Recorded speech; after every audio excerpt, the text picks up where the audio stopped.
gente, ¿cómo están? Bienvenidos a un episodio más de Afortunados el Podcast, este espacio donde vamos a platicar de diversos temas de interés para todo el público y el día de hoy tenemos una invitada de primer nivel, emprendedora, líder de opinión, activista y ex senadora de la República. Con ustedes, Indira Kempis. Muchas gracias, Fabián, por el espacio. Me encanta estar aquí contigo. Te agradezco. Oye, Indira, antes de entrar al tema de política en el Senado, todo lo que viviste, tengo que hacerte la pregunta obligada.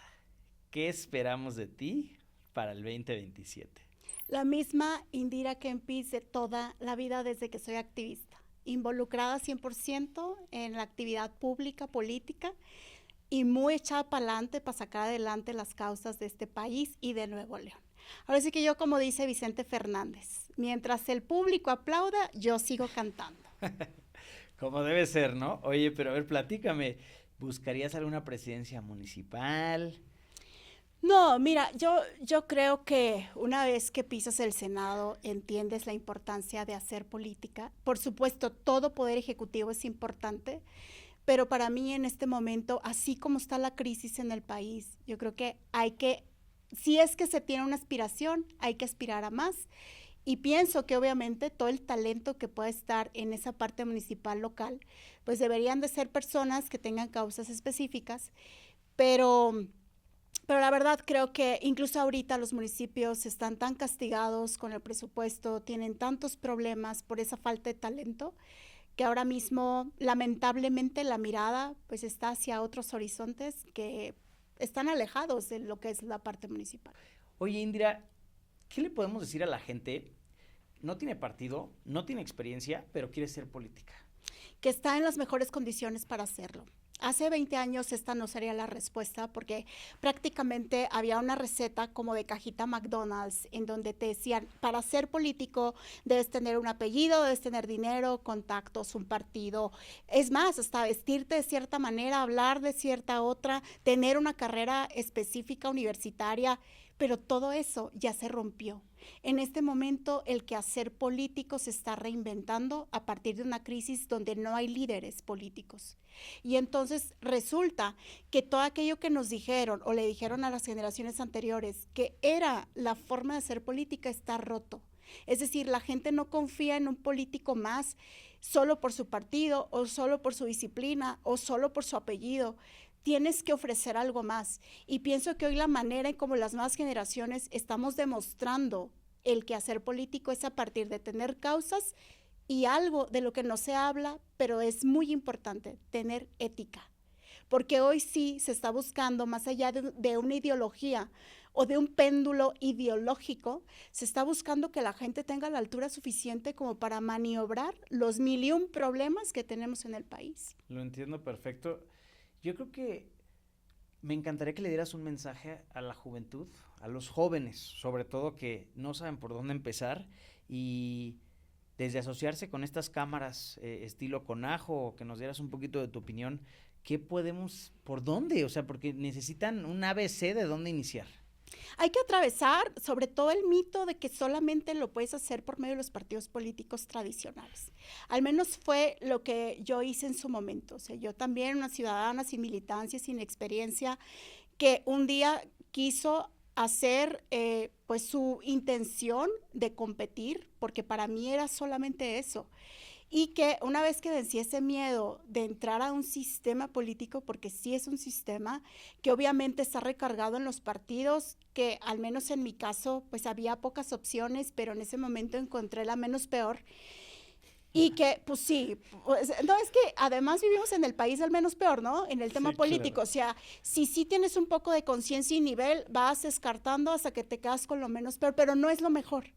Entonces la construcción no solamente en la política es colectiva, sino comienza a ser hasta personal.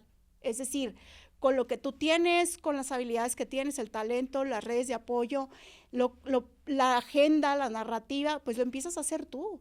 Y entonces lo que yo estoy viendo es que para el futuro tenemos que atravesar todas esas estructuras que son muy viejitas para construir otras. No quiere decir que no nos dejemos de organizar en función de, pues, de talento, de causas, de objetivos comunes, pero ya no es como antes, ¿sabes? O sea, ya no es como, este es un núcleo, este es un sector que está separado del otro. Ahora no, ahora lo público y lo privado deberían de tener una relación muy íntima, pero también la dinámica entre las cámaras o los partidos debería de ser cada vez menos jerárquica, más intergeneracional, más planteada hacia los objetivos de un país, porque no estamos divididos.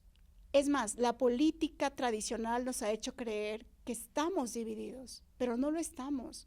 Tenemos más objetivos y causas comunes de las que pensamos, pero es a este relevo generacional al que le va a tocar construirlo. Entonces, las cámaras, los partidos de antes, pues ya no están, digamos, ad hoc a los problemas y retos que vienen del futuro. Ahora, este tema generacional del cual hablas, yo creo que las líneas de comunicación inclusive son diferentes, ¿no? Me gustaría saber tu opinión sobre el tema de las redes sociales, que hoy en día considero una plataforma importante para que las nuevas generaciones lleguen a estos dinosaurios políticos y den su opinión, ¿no? Una parte trascendental de esto de romper mitos es la comunicación. A mí me he dado cuenta que conforme tú tienes canales directos de comunicación con la gente, no solamente te haces más sensible a sus problemas y puedes agudizar la escucha, que es algo que el político tradicional casi no tiene. Es decir, habla mucho, escucha muy poco. Pero además, otro salto cuántico es la inmediatez. O sea, tú puedes conocer las percepciones en tiempo real. No necesitas hacer grandes encuestas ni grandes proezas como para saber el termómetro de lo que la gente quiere y demanda. Y eso significa, pues, hacer más cortos los caminos para resolver los problemas si realmente se tiene la voluntad. Las redes sociales, al dar visibilidad, inmediatez, comunicación rápida, lo único que está logrando es que si tuviéramos políticos que realmente escucharan y atendieran esas demandas, resolverías los problemas del país rapidísimo, porque la información es mucho más inmediata. Lamentablemente, muchos políticos, entre la diferencia generacional, pero también a propósito, no utilizan las redes sociales como canales de ida y vuelta, sino nada más como canales de publicidad, como para que digan, ay, aquí está el político, su carita, Claro. qué lindo, ay, su perro, su esposa, su casa, ay, se acaba de bajar en el BMW. Pero no, para que realmente esté en una comunicación directa con el ciudadano. Y las nuevas generaciones de políticos que sí traen esta dinámica van a entender que la información y el conocimiento no solamente es poder, sino poder para servirle a la gente. Claro. Mira, esto que estás diciendo es muy cierto, ¿no? Ya estas familias políticas que justo ahorita está el tema de que Morena dice que es no al nepotismo y vemos muchas cosas y causas encontradas que la familia que las ves efectivamente bajándote el coche caro y mucha gente, ¿sabes qué percepción tiene? Que el político nada más en época de campaña lo ves barriendo y lo ves Taqueando.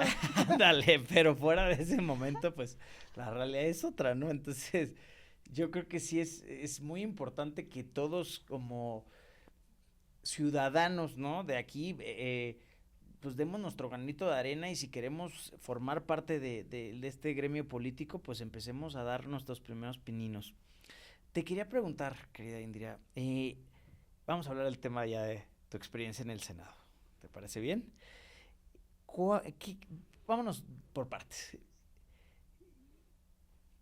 ¿Cómo te sentiste de representar a Nuevo León en el Senado? Muy orgullosa, muy orgullosa. Para mí Nuevo León es el estado de la consolidación de los sueños en México. Y lo digo porque tenemos una comunidad empresarial muy fuerte en donde la defensa por la libertad económica siempre ha estado al centro de las decisiones. Lamentablemente Nuevo León tiene muy malos políticos. Ya hemos construido una trayectoria de mala fama, es decir, incluso somos objeto de burla nacional en muchas referencias que son negativas, porque nuestra comunidad en Nuevo León no es lo que significan las personas que participan en política. Pero sí tengo la esperanza de que conforme se vaya haciendo ejemplo y legado para otras personas que quieren participar, no necesariamente jóvenes, pero gente que está en el sentido de reinventar la política en el país, pues podamos abrir caminos de algo que estamos apenas construyendo. Claro. Pero sí muy privilegiada, muy orgullosa, defendiendo siempre las causas que tienen que ver con esos derechos y libertades, teniendo incluso conflictos, porque yo, como les decía a mis compañeros senadores, cuando empezábamos a trabajar los temas, les decía, es que Nuevo León se cuece aparte. No es el debate de las quesadillas con queso y sin queso, sino va más allá. Estamos hablando de un estado que para mí es la capital económica en nuestro país. Es un estado que prácticamente aporta casi el 50% del Producto Interno Bruto de este país. Emprendedor 100%, porque hasta el taquero es un emprendedor. Entonces, somos un estado de contraste, porque por una parte hemos estado en la avanzada de esos derechos y libertades, y por otra con unas representaciones en la política para llorar. Así que lo que yo pueda hacer para dejar un legado diferente es ya motivo de orgullo y privilegio. Y oye, Indira, háblame del ambiente. ¿Consideras que hay un ambiente hostil en el Senado? Para hombres y mujeres, pero en el tema de las mujeres, por estas desigualdades estructurales, se siente más y se percibe peor. Es decir, no quiere decir que los hombres no pasen por violencias, humillaciones, todo tipo de amenazas, pero en el caso de las mujeres, que somos muy nuevas en la historia de la política en México, acabamos de, literalmente en este siglo, poder salir a votar. Eso significó un gran avance para los derechos de las mujeres. Apenas en el 2018 estábamos aplicando la paridad en algunos espacios de poder público, es decir, que hubiera mujeres con espacios garantizados. Claro. Entonces, somos muy nuevas y yo, como digo, no es que no seamos corruptas, pero simple y sencillamente, pues esa historia reciente a duras penas está dejando apenas unos referentes. Este sexenio pasado fue en donde más gobernadoras hubo y donde más mujeres llegaron al poder, y todavía no estamos cobrando la factura de si hay un diferenciador entre que las mujeres estén o no estén en el poder público. Lo que sí, y lo digo por experiencia propia, el factor género sí ha influido en mí a tener una actitud mucho más de carácter, mucho más rebelde, mucho más determinante. ¿Por qué? Porque con ellos, normalmente en la tradición, siempre se han visto hombres entre ellos, no saben y no han aprendido a cómo trabajar con mujeres en la política. Y muchos de ellos, por omisión, por defecto, por cultura, porque así les enseñaron en su casa, sí piensan que las mujeres tenemos casi como un nivel inferior a las capacidades, las habilidades, las discusiones, pues sí, el talento que lleguen a tener ellos. Y no los justifico, pero sí pienso que parte de los retos para las nuevas generaciones va a ser aprender a trabajar juntos sin que el género llegue a ser un factor determinante, porque obviamente también las mujeres somos más sensibles. Las mujeres, sí lo somos, somos mucho más sensibles, tenemos una percepción diferente, solemos ser menos violentas, no es que no lo seamos, pero solemos saber bajarle el volumen a la violencia, hacer más consensos, hacer más amables. Entonces la hostilidad, en primera, no debería de ser natural si fuera un ambiente de trabajo profesional, no lo es. Lamentablemente no lo es. Y por otra parte, el género no debería de ser un diferenciador. Hombres y mujeres deberíamos aprender a sacar lo mejor de nosotros para hacer la mejor política, porque estamos hablando de un país que tiene hombres y mujeres. De acuerdísimo. ¿No? Entonces, no debería de haber una diferencia, porque si la hay, quiere decir que estamos segregando y que estamos tomando decisiones, los hombres con los hombres y las mujeres con las mujeres, pero eso no es un país. Entonces tendríamos que estar resolviendo cuestiones relevantes como la violencia de género y como otras más situaciones que no deberían de suceder, pero pasan. Es correcto, mi querida Indira. Oye, y a ver, platícame, ¿tu mayor logro o tu mayor arrepentimiento en un voto en el Senado? Mi mayor logro, mira que alguna vez me lo preguntaron y yo contestaba que fue llegar la primera vez en mi primera competencia electoral. O sea, yo no tenía experiencia política alguna. Soy la primera mujer senadora de Nuevo León que llega sin un partido político tradicional y sin militancia del partido político que representaba en ese momento. Y además una mujer con una trayectoria de defensa de causas de muchos años. Entonces, para mí eso era hasta hace algún tiempo mi mayor logro y ahora te voy a decir cuál sería como el empate. Ahora sí que la actualización de esa respuesta. Y la actualización es defender las libertades y los derechos por sobre todas las cosas, incluso sobre la violencia que viví, por la que atravesé. Y ese carácter que se me formó a partir de hablando de contextos hostiles, poco amables y violentos, me hizo entender que sí existe. En el Senado hay una frase que dice la patria es primero y está, si ustedes pueden ver el pleno. El pleno.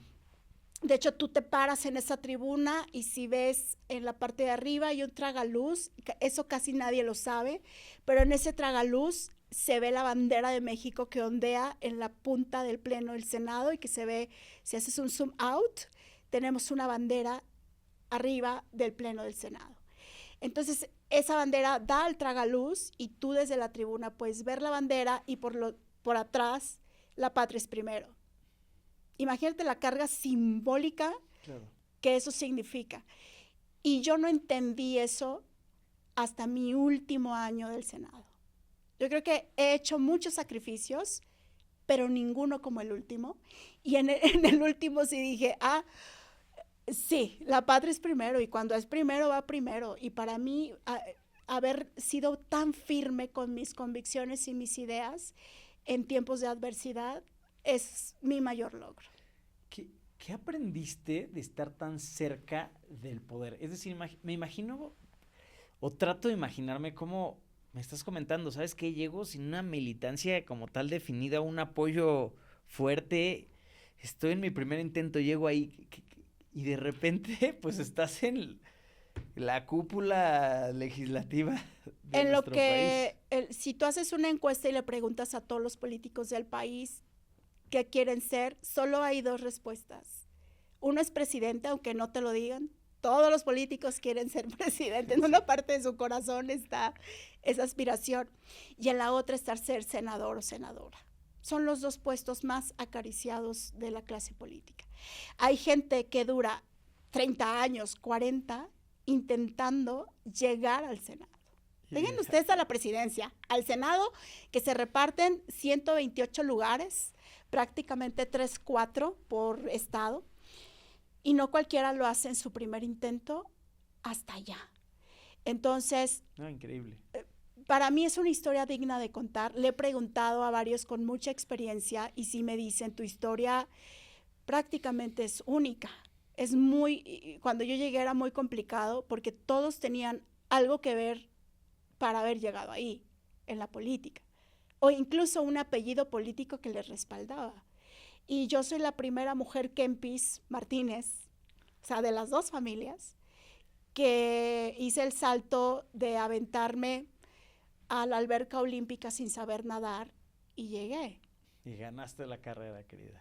Ahora, en contraste, porque obviamente cuando tienes mucho poder, porque yo llegué a tener mucho poder, no solamente fui senadora, fui dirigente de las mujeres en Nuevo León, era la pareja política del actual gobernador de Nuevo León en un principio hasta que nos enojamos y pues ya tenemos un divorcio.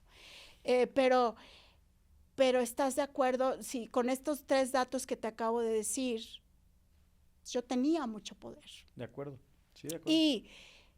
Y entendí que sí sirve para poder, o sea, que sí te contestan una llamada rápido, un correo, pero también entendí el conflicto individual, personal, espiritual, por el que tienes que pasar, emocional, de tener tanto poder.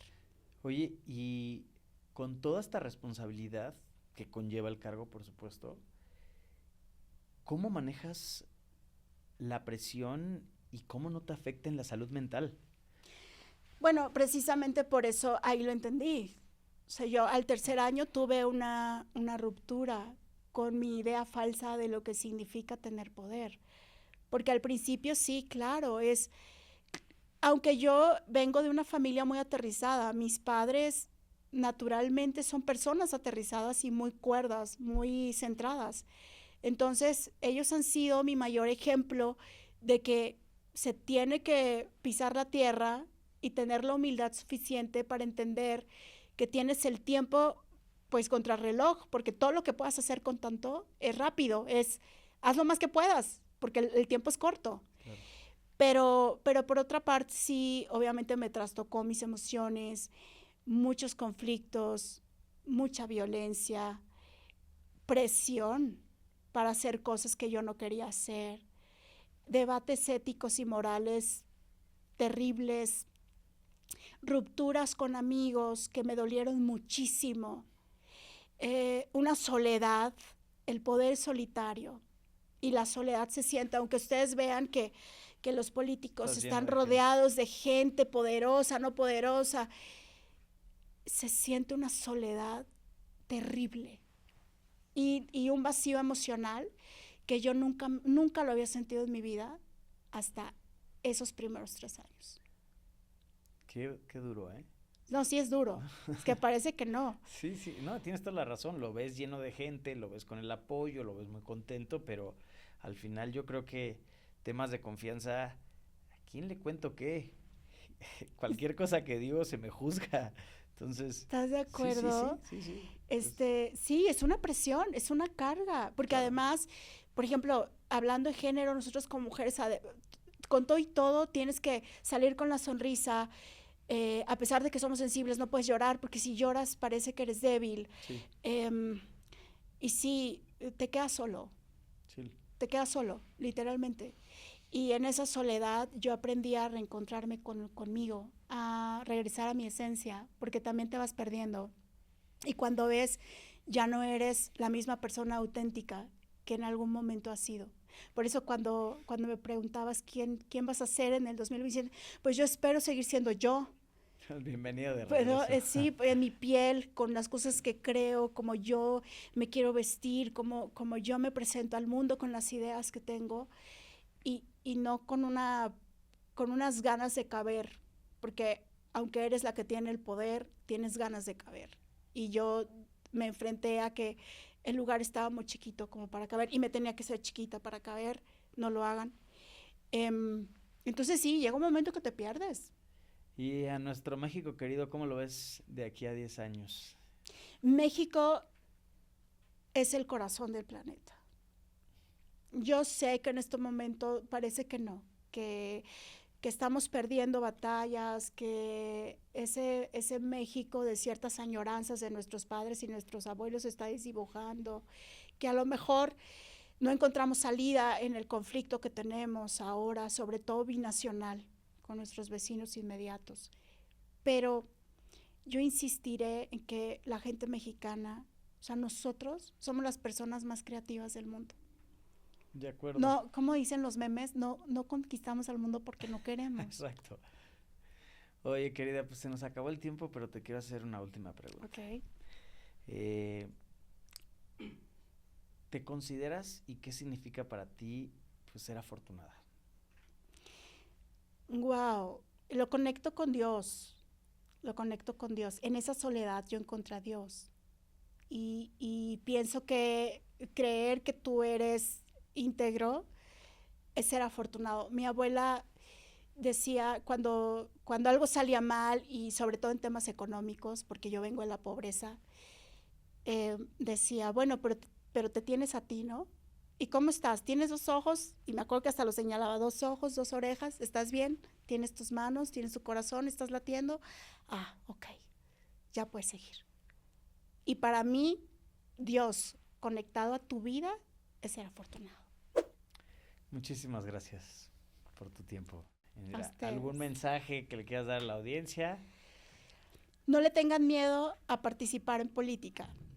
No come. La política está para servir, la política es un vehículo para cambiar al mundo, esa es mi experiencia. Y si tú eres joven, atrévete, arriésgate. ¿Y por qué no? Estamos buscando al próximo presidente o presidente de este país que no sea peor que el anterior. Con ustedes, Indra Kempis. Muchas gracias.